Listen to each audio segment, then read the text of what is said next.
I'd like to point out that my service was much more valuable to the dearly departed than yours. Considering all her hair was someone else's at this point, all you did was plop a wig on her head and paint her like a queen. Wow, okay, hold up, Alex said. First off, all that hair was real, bitch. The Bennies have, like, crazy good hair in their family. Example. Alex gestured to Ellie, who sat beside him.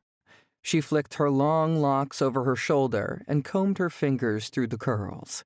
Second, styling isn't just about making the hair look fly. It's about the entire ensemble, okay? And if you had, like, hired me to fix you, I could have told you where your outfit went wrong and how you needed to beat your face. Here's a freebie, though. All of it's wrong. Oh, and that color on your lips, what the frick is it? Hubba Bubba Gum? Yeah, all it says is trying too hard. You're not a teenage girl, sweetie. Madame Astra resisted the sudden urge to pick up her table napkin and wipe off her newly applied lip gloss. Even if that was true, it's still nothing compared to providing a communication vessel to the extraterrestrial gods. Good God, girl! You sound like you've been talking to aliens! That was a segment of my recently released audiobook, Dead End Drive, currently available for purchase now, link in the description down below, and performed by the incredibly talented Kieran. His contact is also linked down in the description below to go follow him. He is an incredible talent and a very, very nice guy. So today, I'm not just here to share my incredible audiobook, but to actually talk about the process, some of the key aspects of creating, casting, distributing your audiobook.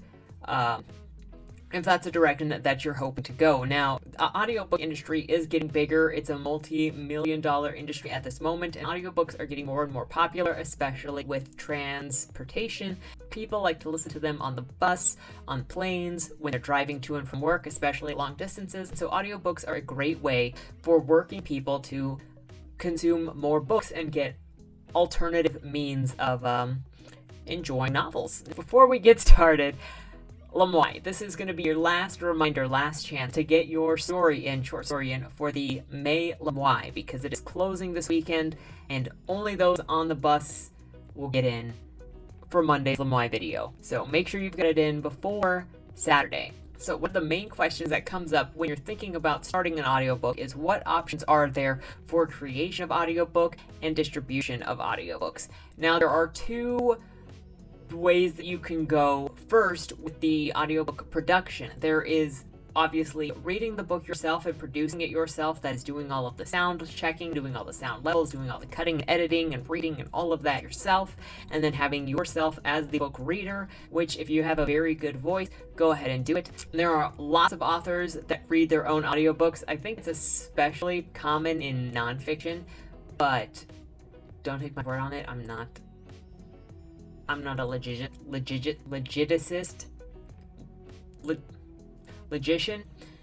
I don't know numbers like that. I don't study those numbers. The other option is to cast and hire talent for your audiobook. And that is obviously what I did with my book. Is I set out an audition with some script material and told people what it was about, let them take interest in it. They sent in audios of them reading books, and then I picked based on fit and the way that they read it and personality. And I'll get into how I picked Kieran for my audiobook later, because I got about 20 auditions in a week before I shut it down and said this is the one.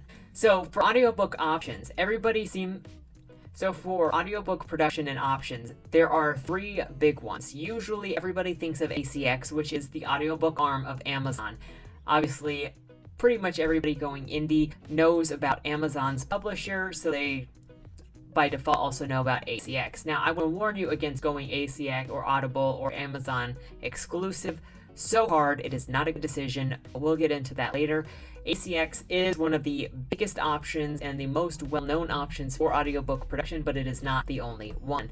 You also have Findaway Voice, and you have Authors Republic. All three of these options have their positives and their negatives and their differences in large areas and things that you learn while going through the process, which I'll let you know some of the things that I learned probably just in the last week, really. Two of the biggest differences that everybody is going to care about with these three distributors is author royalties and their distribution net. So ACX has a very, very small distribution net, and that's one of the reasons why you shouldn't go exclusive with them. There are a bunch of reasons why not to go exclusive with ACX, but one of the big reasons not to go exclusive with ACX is they only have 3 stores that your audiobook will be sent to if you go exclusive with them. Now, exclusive means that your audiobook can only be published by ACX. You're not allowed to publish it anywhere else outside of them. They basically have publishers' rights. When you enter into an agreement with ACX, it is a 7-year agreement. So when you're creating your audiobook, when you're publishing your audiobook, if you create a contract with them that says you will be exclusive, you're stuck with only using ACX as your sales apparatus for 7 years from the date that you agree to that contract. Particularly if it goes live. If it's not live, you can cancel before it goes live. But if you started the process, you're ACX exclusive for 7 years from the day you signed the contract. And their distribution network is only Amazon, Audible, and iTunes. Those are the only 3 stores that they will send your book to. There are so many more audiobook stores than that, and that's the benefit that both Findaway and Authors Republic have, is they have a much wider net. They send to stuff like Audiobook Now, Chirp, just about anywhere that you can think might have an audiobook. They've got variations, including they send your audiobook to the catalogs that libraries use when they're ordering audiobooks. So if you go ACX exclusive, your local libraries in any state are not going to be able to order your audiobook to be in your libraries. However, if you go with either Findaway or Authors Republic, you'll get a much wider swath of stores, some of which will be the library catalogs, and you'll still get Audible and Amazon. So I think this is one of the things that comes up with people and might be a little bit confusing, thinking that you have to go with ACX or Amazon in general if you want to be published on Amazon. But just like with paperback and ebook, there are other distributors that are not Amazon that will still put your book on Amazon. Like Ingram Sparks still puts your book on Amazon, and you still get to use that storefront. It's just not published through Amazon.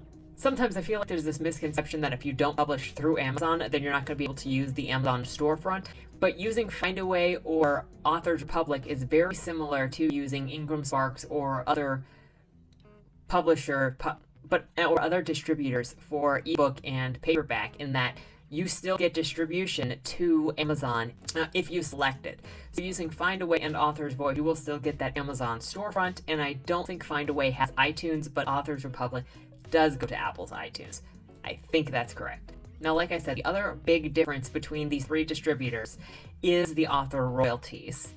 ACX, if you go exclusive with them, so remember, if you go exclusive with them and you only get your 3 storefronts, they will give you 40% of royalties made from your book, unless you opt on royalty sharing with your voice talent. And we'll get into that in a second when I talk about different ways to pay and produce your audiobook files. But the max royalties that you can get from ACX's storefront is 40%, and that's if you go exclusive. If you go non-exclusive, they will either pay you 20 or 25%. I think it's 20%, and then they keep 80. If you go with Authors Republic, you get 70% of the sales, and that 70% comes after you pay the storefront cost of whoever just sold your book. So the store is probably going to take like 50%, maybe 3%. Do you know that the booksellers have a royalty percentage of your earnings? And then Findaway gives authors 80% of the royalties after booksellers have taken their share out. So those are your big differences. Another thing with ACX specifically is that you do not have control over the price of your audiobook if it's published through ACX or when it goes through ACX. You do have a suggestible price in Findaway and in Authors Republic, and that's just what they will recommend the booksellers sell your audiobook at, but that doesn't mean that the booksellers will sell it at that. And if you publish your audiobook through Findaway or the Republic, when it goes to ACX, ACX will still automatically price your book at whatever they want to price your book at, and the same with iTunes. Is you don't have control over that, but you can put a suggested price on that. And that is one of the things that I learned just this last week when I was looking at ACX, is you don't get any control over the price. The other thing that I learned is that if you want to have a future date of your book release, you have to contact customer service at ACX and tell them, hey, can my book only be set up to be purchased as an audiobook at this date? You can't personally set the audiobook release date. The third thing I learned about ACX this week, and then we'll get on to the next part of this topic, is that once you have completed the project and moved it into the done column, the only way that you can edit the metadata of that audiobook is to take it out of production, and then you change those things. And if you worked with a producer with voice talent, they have to say okay before you can say okay to put it back in completion again, because Audible is going to assume, because ACX is going to assume that you're changing the audio files, and so the audio person has to hit done on their side. So unless you're doing it completely on your own and uploading your own files from your side and not using somebody through ACX, a talent you found through ACX, then you're not going to have complete control over whether you're taking something in or out of production. So there is that, and I learned that the hard way, as I tend to do, because I like to get hands-on first when I'm messing with things to learn how things work. And so I accidentally, on purpose, took my book out of production to edit the metadata, and then I had to contact Kieran and be like, can you just okay this? I was trying to find things, and I took it out of production.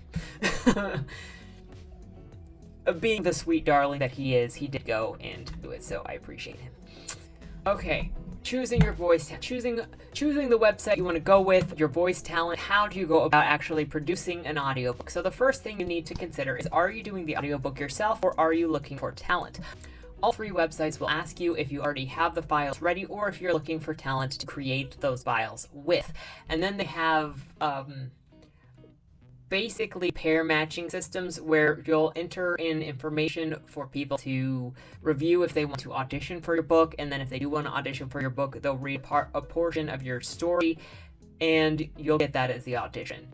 Now, how you're planning to pay your voice talent is very much going to change how you approach the contract that the websites are going to offer you. To get into this, obviously, if you're producing your own audiobook, if you're reading your own audiobook and editing and all that, then you don't have to worry about payment of the talent, because you are the talent. So I'm just going to talk about what looking for talent looks like, what's best to prepare, and that stuff, basically. So first, when you're looking at the contracts where you want to distribute, you need to consider how you're planning to pay for the talent. ACX offers 3 different ways to pay for talent. The first is a flat rate per finished hour. That is, it doesn't matter how many hours they put into working on that book, if it took them, 3 weeks, if it took them 2 months, whatever it is. And if they only worked like 1 hour a day, it doesn't really matter. You're paying the voice talent per finished hour, which is, if your book is 8.5 hours, then you're going to pay the voice talent for 8.5 hours. This price can range from $50 to up to $500 per finished hour, depending on the negotiation you do with the voice talent. When I first put Dead End Drive up there for audition, I had somebody contact me before even auditioning and said, this is the rate that I want, Bloom. And so I kind of just left Dead End Drive up. I hadn't heard this guy talk. I didn't have any reason to just negotiate with him. He just kind of tried to name drop, and I was like, I don't really know who you're supposed to be. The second way in which you can pay your voice talent is through a royalty split. So like I said, ACX will give you 40% if you are ACX exclusive. Now, if you've got that ACX exclusive, then you can do royalty shares. You're not allowed to royalty share 20% of your income. But if you do ACX exclusive, then you can do royalty shares, which is your voice talent gets paid when you get paid, and you split that 40% both ways. Often, and I'm going to be honest with you, this specific method is used very often by scammers who want to get voice talent to do things for them and not pay them up front.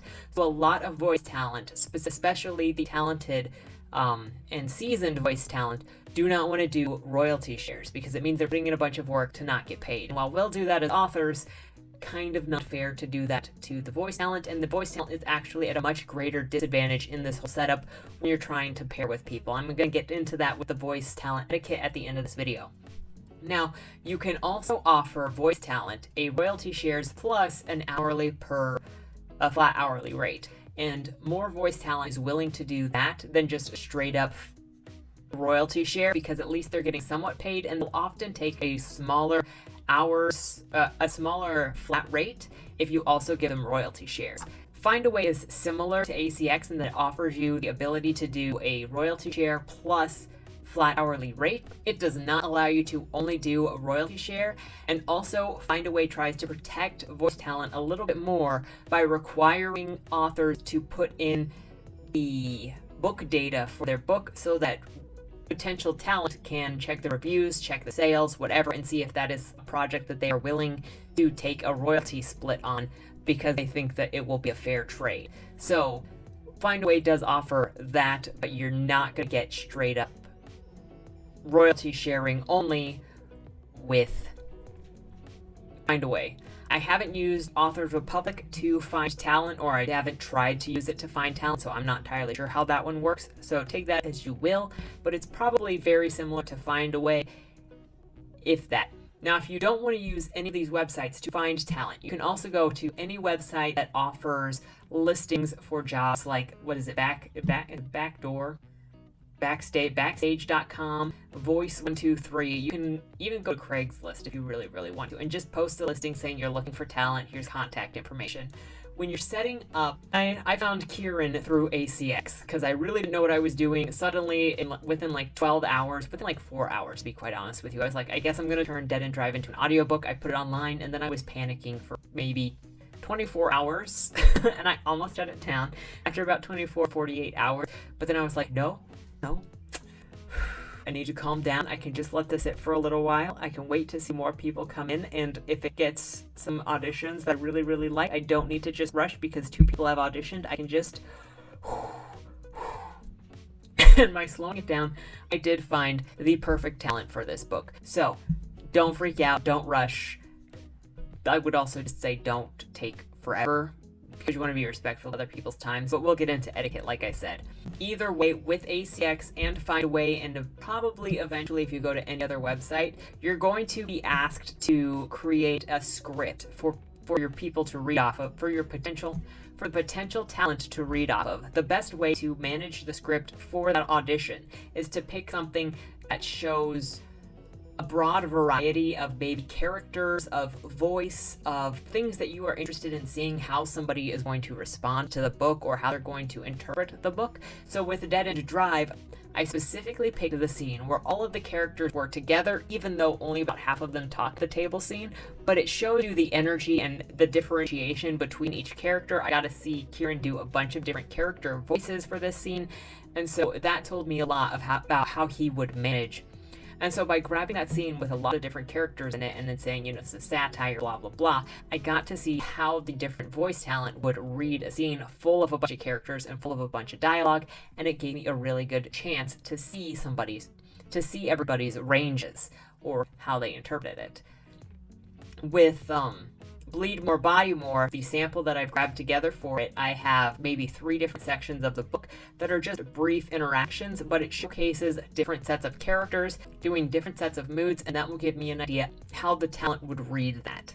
But spoiler alert, I'm still using Kieran for Bleed More, Body More, but I still had to have an audition ready to go up on the page. So when you're picking the parts from your books to do the auditions, pick something that showcases maybe character, mood, one of the more complicated scenes, and give enough description in the comment box below that you can inform the reader sort of the mood of what's going on or who is in the scene or what have you.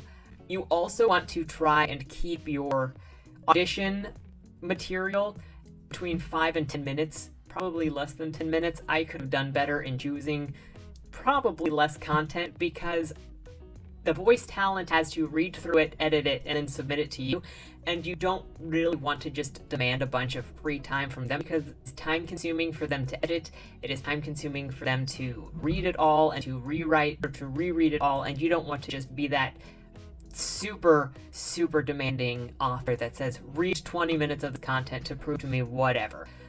In looking over the ACX audio boards, there are a lot of voice actors that talk about when the audition is too long, they don't really see the point in doing 15 minutes worth of an audition because really, you're going to know immediately within the first 5 minutes, honestly, if you're going to like their reading of it or not. And based on my experience, you really will, unless you have a specific character or shit in that group of text that you have for auditions that you really wanted to see gone through, you're going to know fairly quickly if you want to use that person or not.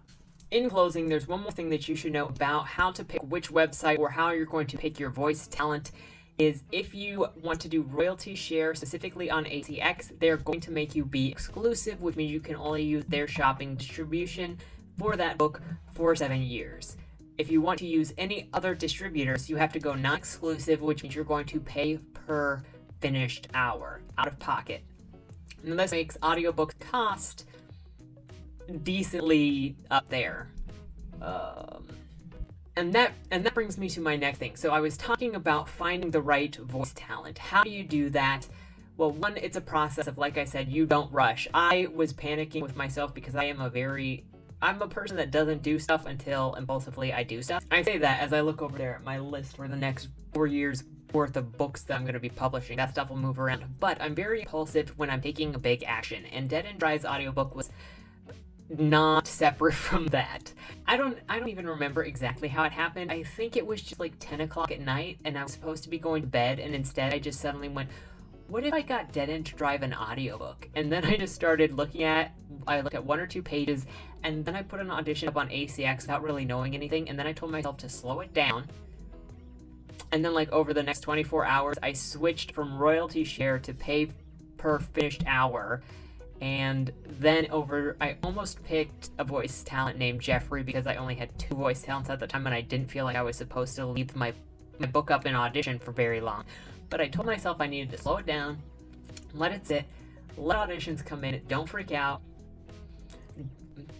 don't get anxious, and just let it happen. And then I got about 20 auditions in the week that it was up, and I found the right talent. So what made it to me is I was looking for the correct voice for the characters. I was looking for the energy. I didn't necessarily have anything in mind, but as I listened to the people, I listened, 1, to the quality of the recording, and then 2, I listened to the way that the character voices came out. And I honestly hadn't really been expecting anybody to do full-on character voices. And the 2 people that I was drawn to did. Both Kieran and Jeffrey had done character voices to some extent. And what really drew me to Kieran and made me choose Kieran was that his recording sounded like he was having a lot of fun playing the characters. And that made the difference to me, that he seemed like he really enjoyed doing the work, that he was really having a blast with just that little bit. And I wanted to see how much of a blast he would have with the whole rest of the text. And in getting to watch him do most of the book and talking to him as he worked through it, he really did seem to enjoy the story, enjoy characters, enjoy the range that was in there. And I think that's what makes the Dead End Drive audiobook so good, is you can hear him having fun, and you can hear that he likes the characters, and it really brings them alive. Now, that's completely different from like when I read something and if I'm just reading it flat across the line or trying to keep a steady pace. And sometimes that steady paced voice works, but that wasn't what I was looking for in something as quirky as Dead End Drive. Before I close this video, I do want to talk about some voice talent etiquette from authors to voice talent, because communication is especially key. We're in a situation, especially because there's a lot of miscommunication, and there's actually a lot of scammers out there, especially on ACX. So despite Amazon being as big of a company as it is, there are very few / no protections for voice actors that are seeking work on the channel of ACX. When you go into ACX as an author, you can claim your book. You put it in the search bar, it looks through the Amazon shop for your book, and then you say claim this book. There is no process to verify that you are the rights holder of that book, which means that there are other people out there who are claiming books that are not theirs and putting them on the storefronts putting them on the audition boards, looking for people to do the work. I'm not entirely sure how. I think some of it is them trying to get royalties for books that aren't theirs until they get caught. And I don't know if there's some other scam that has to do with the free codes that you get when the book is developed. But either way, there are people stealing other people's books. And then when Amazon finds out that that book is stolen, they'll cancel the project. But that doesn't help the voice talent at all if they've been doing 3-4 weeks worth of work on this singular book instead of looking for legitimate jobs. They've just lost a month worth of work. So there are a lot of concerns, especially with voice talent, because they don't have any protections to really help them make sure that somebody is who they say they are when they're casting a book. So I want to give them recommendations on working as a team with voice talent and author to hopefully improve relations and confidence in one another. And let me know if you have any further suggestions down below after you've worked on your audiobook. Number 1 is keep communication open. One of the things most commonly found when talking to voice actors is that there are a lot of times when authors will make themselves inaccessible, when they're unable to talk to people outside of ACX, period. They can only exchange in those messages, and there's no way to really verify who somebody is in ACX. Now, when I'm working with somebody that I don't really know very well, one of my first deals is I want to make sure that they know they can trust me, that I'm there for them, that they will be able to read me, and I am who I say I am. I know that one of the first things that I need to do as an anonymous online is to verify that I am trustworthy and I am a person of my word, and all of that. So I emphasized with Kieran if he needed anything, I tried to make sure that my communication was open, that my communication was timely, that he got the content that he needed to start working as soon as he could. That included a synopsis and a character breakdown, next day, but I just don't like people having to wait on me, so that's on me. But by opening lines of communication, keeping lines open, and also offering alternative ways to connect. So we moved over to Instagram, and that's another way that he was able to verify I was who I said I was. That builds confidence in the relationship and helps the voice talent know you are who you are, and there is less to worry about. If you hide yourself or you make yourself harder to reach, that can look kind of sketchy. Kind of really sketchy. Another suggestion for voice talent etiquette is to be respectful. Know what you want, but don't be demanding. Don't be a prima donna. I have also seen horror stories of authors berating voice talent because they didn't say something or do something a certain way, or they didn't interpret something a certain way. And this was just in the audition form, mind you. Just be courteous. These are business relationships that you're forming, and if you really, really like a voice talent, you're going to want to keep working with them, and that means not berating them. Even if you don't want to work with them again, even if it's just an audition, you should be professional, because this is a display of who you are, of your brand, and really, the world is just a better place when we're all just respectful of one another. Even if we have disagreements of some kind, you don't need to be a dick. Seriously. I already made the suggestion, but I'm going to say it again because I think it's very important when you're auditioning people, is find somebody who it seems enjoys your work. There are a lot of people, obviously, that are just going to be picking up audiobooks because it's a job. They're a voice actor. They're looking to fill in some time. They're just doing this to do this. If you find people that truly enjoy your work or truly kind of get your personality, you'll know when you have that chemistry, is you guys just kind of work. And that will make the difference in the value and the quality of your audiobook, because somebody really, really likes it and it's not just a job. It also makes long-term communication easier and a long-term business partnership easier because you don't have personalities that are oil and water. And as somebody who has had relationships with business associates that were basically oil and water, and it was like, okay, I'm going to keep the conversation to a minimum. I don't have anything against you, but we obviously got personalities that just they're the when you put the magnets together and they don't want to touch. That's not the kind of person you really want to work with, because the friction will come out in the way that the book is produced, I think. I'm going to keep pounding in on the idea that when you're casting and working with voice talent for your audiobook, it is a business relationship, and even if you only want to use them that one time, try to be delightful, try to be considerate, and that in the same way that you want to end a book with readers begging for more and not asking for the book to please end, you should be trying to create a relationship with anybody that you work with in the writing industry, with a situation that is like you're not ending up in a situation where they're like, oh my gosh, I never want to talk to this person again, please finish this freaking job. And that's not a good situation for anybody to be in. And then in the last bit, because I'm just repeating myself now. Again, keep in mind that the most important thing, in my opinion, beyond reading the freaking contract and knowing if you are handing over publisher rights, like ACX wants to make you do, if you go exclusive, stay away from those exclusivity contracts, my guys. But keep in mind compassion And remember that voice actors have a lot more risk involved in this, because we authors, we only get paid when we sell books. Okay, whatever, that's our bag.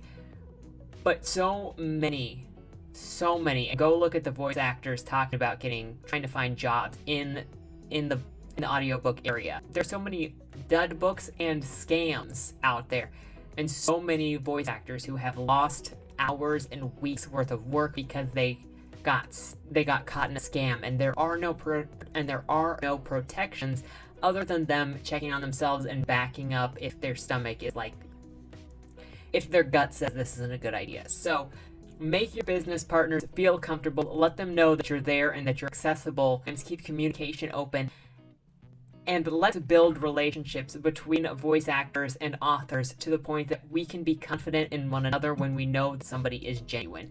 It's much harder to talk about really, really big publishers, but when you're an indie publisher like I am, or you're a self-publisher, it's much easier to keep those windows open and just be respectful and to build those relationships and the trust. And let's work as a team instead of people in separate creative outlets. I'm like, let's just all get along, people. Can we just support and have fun with each other and be respectful and build each other up? Speaking of building each other up, again, Kieran's voice Twitch down below, which he reads books on sometimes, does live recordings of his books when he's allowed to. And check out the Dead End Drive audiobook. Probably going to be one of the best audiobooks of this year. I don't mean to sound arrogant or full of myself. It's not my talent that I'm talking about. It is Kieran's talent in the reading of this book. That is what's going to make it one of the best books of this year.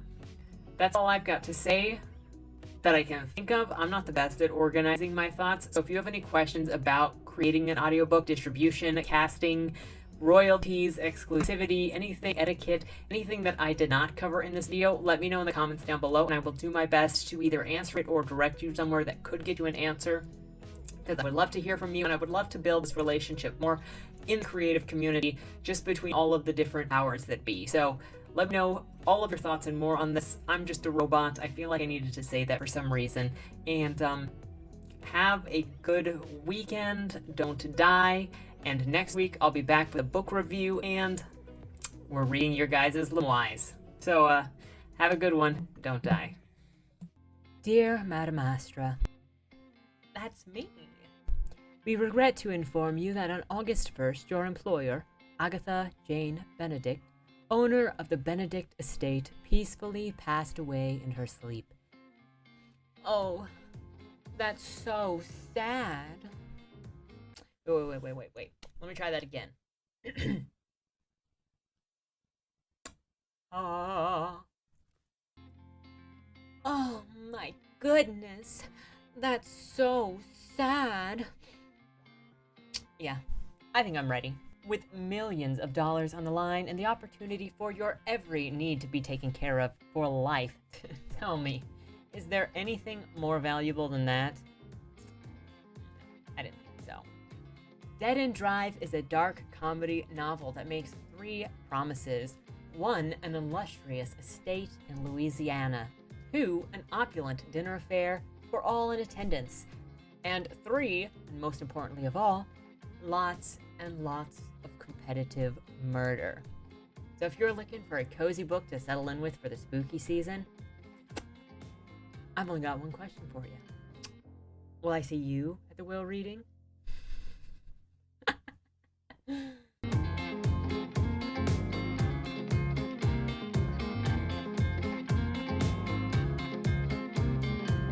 Only losers!